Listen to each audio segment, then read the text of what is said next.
आज अपन चर्चा करेंगे आबॉव सिद्धांत की। एटॉमिक स्ट्रक्चर का पार्ट है। इसके अंदर क्या होता है कि आबॉव एक लैटिन शब्द है जिसका अर्थ होता है मेड अप या बिल्ड अप। इसका मतलब ये है कि यह एक लैटिन वर्ड है और इसका मीनिंग होता है बिल्ड अप, या फिर इसको अपन मेड अप बोल सकते हैं। इसका मतलब निर्माण करना, बनाना। उपकोषों में जनरली जब इलेक्ट्रॉन बढ़ते हैं तो अपन आबॉव प्रिंसिपल का उपयोग करते हैं। आबॉव प्रिंसिपल की सहायता से उपकोषों में इलेक्ट्रॉन भरे जाते हैं, अर्थात उपकोषों को उनकी ऊर्जा के आधार पर अरेंज्ड किया जाता है इस सिद्धांत की सहायता से। आबॉव प्रिंसिपल में मुख्यतया 3 नियम आते हैं। फर्स्ट लॉ है Pauli exclusion principle. Pauli exclusion principle, जिसको कहते हैं पाउली का अपवर्जन का नियम। तो ये कहलाता है पाउली का अपवर्जन का नियम। ये नियम क्या कहता है कि किसी भी परमाणु के लिए, किसी एक परमाणु, कोई भी एक परमाणु हो, उस परमाणु के लिए कोई भी किन्हीं भी दो इलेक्ट्रॉनों के लिए चारों क्वांटम संख्याओं के मान समान नहीं होते हैं। अर्थात किसी भी तत्व के किन्हीं दो इलेक्ट्रॉनों के लिए चारों क्वांटम संख्याओं के मान समान नहीं होते हैं। ये बात बताता है पाउली अपवर्जन सिद्धांत। जैसे मान लो एग्जाम्पल अपन बात करें कि कार्बन की बात करें तो कार्बन का इलेक्ट्रॉनिक विन्यास 1s2 2s2 2p2 होता है। तो इसके 1s में दो इलेक्ट्रॉन है, ये 1s। 2s में दो इलेक्ट्रॉन है, 2s।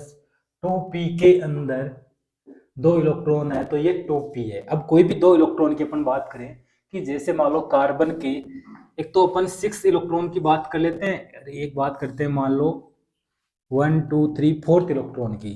तो कार्बन के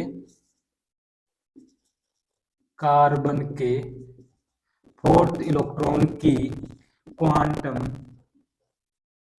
नंबर्स, क्वांटम संख्या क्या होगी?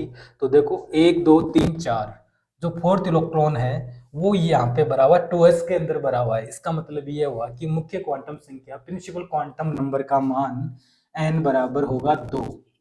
क्योंकि s उपकोष में है तो s उपकोष के लिए एजीमुथल क्वांटम नंबर, द्विवंशी क्वांटम संख्या का मान 0 होता है, जो अपन पहले पढ़ चुके हैं। और जब L 0 है तो चुंबकीय क्वांटम संख्या भी 0 हो गई। और चक्रण क्वांटम संख्या का मान, ये क्लॉकवाइज, दूसरा एंटी क्लॉकवाइज इलेक्ट्रॉन है, तो इसके लिए इसका मान हो जाएगा -1/2। तो 4th इलेक्ट्रॉन की चारों क्वांटम संख्याएं ये हो जाएगी। ऐसे अपन बात करें कि 1 2 3 4 5 6, छठे इलेक्ट्रॉन के लिए 6 इलेक्ट्रॉन की क्वांटम संख्याएं, क्वांटम नंबर की बात करें तो 6 जो इलेक्ट्रॉन है वो दूसरे कोष में है। इसका मतलब मुख्य क्वांटम संख्या n का मान 2। p उपकोष में है, p उपकोष के लिए l का मान होता है 1।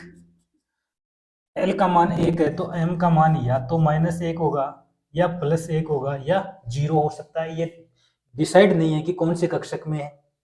p कक्षक में है, px में है, py में है, pz में। और इसी प्रकार s का मान बात करें तो अगर ये स्पिन को अपन क्लॉकवाइज माने तो s का मान हो जाएगा +1/2। अर्थात किसी भी इलेक्ट्रॉन तत्व के लिए चारों क्वांटम संख्याओं के मान समान नहीं होते हैं। n2 l0 या n2 l1 चेंज हो गया। तो यह जानकारी देता है पाउली का अपवर्जन का नियम। Very simple.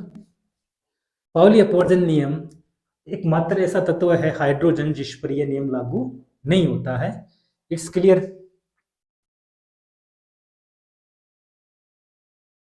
नेक्स्ट अपन बात करें सेकंड नियम की, हुंड का अधिकतम बहुलकता का नियम। सेकंड लॉ है हुंड्स मैक्सिमम मल्टीप्लिसिटी रूल।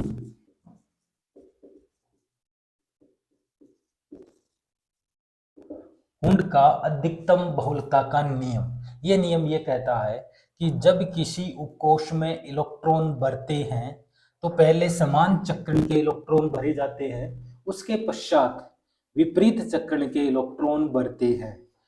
जैसे एग्जांपल अपन बात करें, कार्बन की बात करें तो परमाणु क्रमांक 6, इलेक्ट्रॉनिक विन्यास 1s2 2s2 2p2 1s है, तो ये इलेक्ट्रॉन पहले क्लॉकवाइज ये 1s कंप्लीट। 2s की बात करें, ये क्लॉकवाइज दूसरा एंटी क्लॉकवाइज 2s 2p, क्योंकि p उपकोष में 3 कक्षक होते हैं, जैसे मान लो px py और pz। अब 2 इलेक्ट्रॉन बढ़ने हैं तो पहले समान चक्रण के, एक इलेक्ट्रॉन ये दूसरा ये। कभी भी ऐसा विन्यास नहीं लिखा जाता है कि दोनों इलेक्ट्रॉन एक ही कक्षक के अंदर भर दें, पहले समान चक्रण के इलेक्ट्रॉन भरे जाएंगे, उसके बाद जब ये हाफ फिल्ड हो जाएगा फिर 1 2 3, फिर चौथा इलेक्ट्रॉन यहाँ पे आएगा, फिर पांचवा, फिर छठा, इस प्रकार से। जैसे मैं बात करूं कि P4 का विन्यास लिखना है अपन को, तो P उपकोष में 3 कक्षक होते हैं, 4 इलेक्ट्रॉन बनने, तो 1 2 3 ये 4 इलेक्ट्रॉन, तो ये राइट कॉन्फ़िगरेशन हो गया। इसी प्रकार अपन बात करें P5, इसका मतलब 5 इलेक्ट्रॉन बनने हैं अपन को, तो 1 2 3, फिर चौथा इलेक्ट्रॉन यहाँ पे आएगा, फिर पांचवा। तो इस प्रकार से उपकोष में इलेक्ट्रॉन भरे जाते हैं, ये जानकारी देता है हॉर्न्स। तो अबव प्रिंसिपल का ये सेकंड रूल है, जिसको अपन हॉर्न्स मल्टीप्लिसिटी रूल कहते हैं। थर्ड जो नियम है, इंपॉर्टेंट नियम, जिसे कहते हैं N+L नियम। तो अपन इसकी बात करें थर्ड नियम की, N+L रूल, N+L नियम बहुत इंपॉर्टेंट नियम है। ये नियम ये कहता है कि जब किसी उपकोष में इलेक्ट्रॉन बढ़ते हैं तो पहले इलेक्ट्रॉन उस उपकोष में जाता है जिसके लिए N+L का मान कम होता है। मान लो कि 2 उपकोष है, दोनों उपकोषों के लिए N+L का मान समान है, तो इलेक्ट्रॉन कौन से उपकोष में पहले भरा जाएगा? तो इसके लिए पहले इलेक्ट्रॉन उस उपकोष में जाएगा जिसके लिए N का मान कम होता हो। It's clear. अर्थात उपकोषों में जब इलेक्ट्रॉन बढ़ते हैं तो इलेक्ट्रॉनों के पहले कौन से उपकोष में इलेक्ट्रॉन जाएगा, इसकी जानकारी अपन को N+L नियम की सहायता से मिलती है। और इस नियम की सहायता से अपन तत्वों का इलेक्ट्रॉनिक कॉन्फ़िगरेशन लिखते हैं, इलेक्ट्रॉनिक विन्यास लिखते हैं। जैसे मान लो एग्जांपल बात करूं मैं, कि एक सिंपल सा एग्जांपल लेते हैं कि सोडियम मेटल ले लिया। सोडियम मेटल का परमाणु क्रमांक 11, तो इसका इलेक्ट्रॉनिक विन्यास 1s2 2s2 2p6 3s1 होता है। क्लियर। सबसे पहले 1s, फिर 2s, फिर 2p6, फिर 3s में इलेक्ट्रॉन जा रहा है। कैसे? जैसे 1s के लिए n का मान 1, l का मान 0, तो N+L का मान हो गया 1। फिर 2s की बात करें तो n बराबर 2, l का मान s उपकोष है तो 0 हो जाएगा, इसका मतलब N+L बराबर हो गया 2।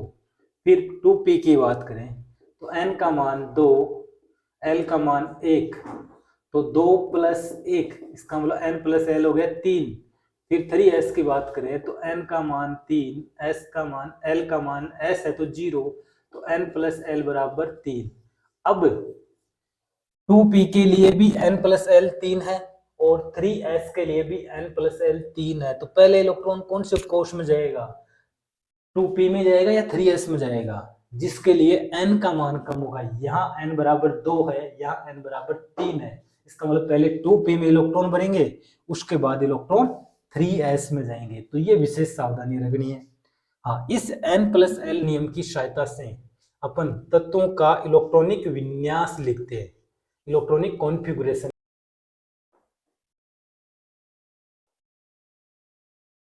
इलेक्ट्रॉनिक विन्यास लिखने के लिए एक सिंपल सा एनर्जी, उपकोषों का एनर्जी डायग्राम है, जिसको अपन इस प्रकार से लिखते हैं। सबसे पहले मान लो मैंने लिखा 1s, फिर लिख दिया मैंने 2s और 2p, फिर 3s, 4s, 5s, 6s, 7s, इस प्रकार से। तो 2s 3s 3p 3d, फिर 4s 4p 4d, 7s 5s 5p 5d, और 4f भी होता है, और 5f 6p 6d और 7s। इस प्रकार से अपन ने लिखा। अब इलेक्ट्रॉन कैसे भरे जाएंगे? सबसे पहले इलेक्ट्रॉन भरे जाएंगे 1s में। ये इलेक्ट्रॉन 1s भर दिया। जैसे 1s में इलेक्ट्रॉन गए, फिर इलेक्ट्रॉन भरे जाएंगे 2s में, ये 2s। 2s के बाद में इलेक्ट्रॉन भरे जाएंगे 2p में, फिर 3s में। 3s के बाद में इलेक्ट्रॉन भरे जाएंगे 3p, फिर 4s में, फिर 4s के बाद में 3d 4p 5s, 5s के बाद में 4d 5p 6s, 6s के बाद में electron 4f 5d 6p 7s। तो इस प्रकार से इलेक्ट्रॉन भरे जाते हैं। तो ये एक ऊर्जा का ग्राफ होगी। सबसे पहले इलेक्ट्रॉन सबसे कम ऊर्जा का मान 1s के लिए, फिर उससे ज्यादा 2s, फिर 2p 3s 3p 4s 3d 4p 5s 4d 5p 6s 4f 5d 6p। तो इसको अपन इस प्रकार से याद रख सकते हैं। तो वेरी सिंपल। हाँ, एक्सेप्शनल केस कहाँ आता है? जहाँ पे हाफ फील्ड या फुल फील्ड इलेक्ट्रॉनिक कॉन्फ़िगरेशन होता है, वहाँ पे थोड़ा सा एक्सेप्शन आता है, लेकिन इलेक्ट्रॉन उसी क्रम में भर जाते हैं जिस अनुसार n+l नियम के अनुसार बढ़ते हैं। तो very simple, it's clear. Thank you.